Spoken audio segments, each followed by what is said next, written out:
Ükski põnev advokaadikarjäär ei saa tuult tiibadesse ilma praktikata.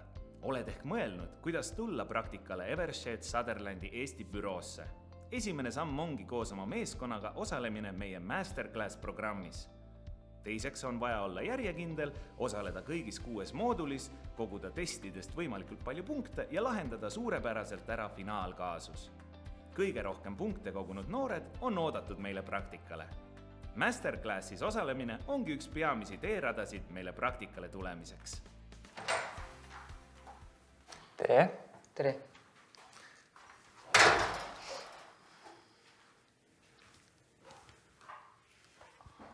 Kuidas saame teid aidata? No, mina olen metallitootmistehase Kvaliteetne Metall OÜ juhatuse liige Õie Plekk ja meie äriühingul on tekkinud vaidlus endise töötajaga, Teeduga. Probleem on selles, et Teet ilmus pidevalt tööle täiesti alkoholijoobes peaga. Ja me oleme sellest probleemist Teeduga väga korduvalt rääkinud. Ühel hommikusel koosolekul ma küsisin kõigi teiste eest tema käest, et kuule, et come on, miks sa käid tööl alkoholijoobes peaga? Läks täiesti endast välja, vihastas ja hakkas sõimama. Ja muu hulgas ütles ka, et ta ütleb oma töölepingu üles.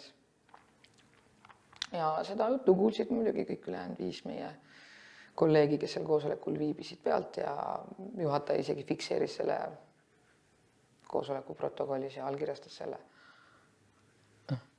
Mina nagu tollel hetkel seda Teedu sõimamist seal kuidagi koosolekul ei kommenteerinud. Aga kas Teet saatis töölepingu lõpetamise kohta ka vähemalt kirjalikku taasesitamist võimaldamas vormis teate, näiteks e-maili teele?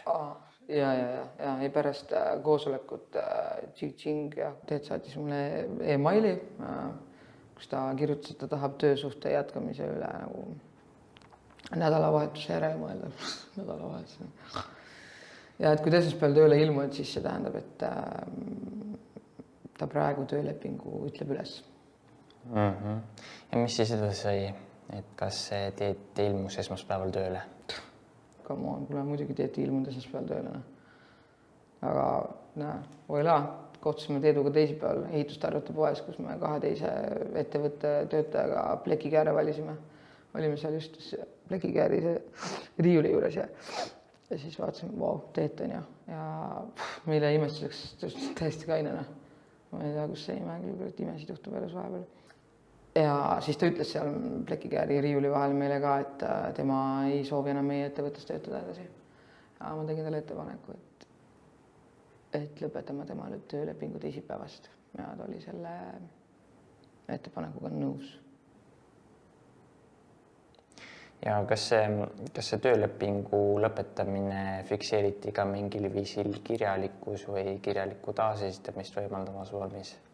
Come on, see poes, kus ei, aga 2 meie seda ettevõtte töötajad, kes neid plekikääre valisid, nemad kuulsid kogu vestlust selle ehitustarvete poes pealt, et nemad võivad kinnitada, kui vaja on midagi. Ja põhipoint on selles, et uus esmaspäev on ja Teedul oli aega mõelda jälle 1 nädalavahetus on ja Teet järsku tööl on ja tegi siuksena, et ta ei tea mitte midagi sellest, mis praegu toimunud on.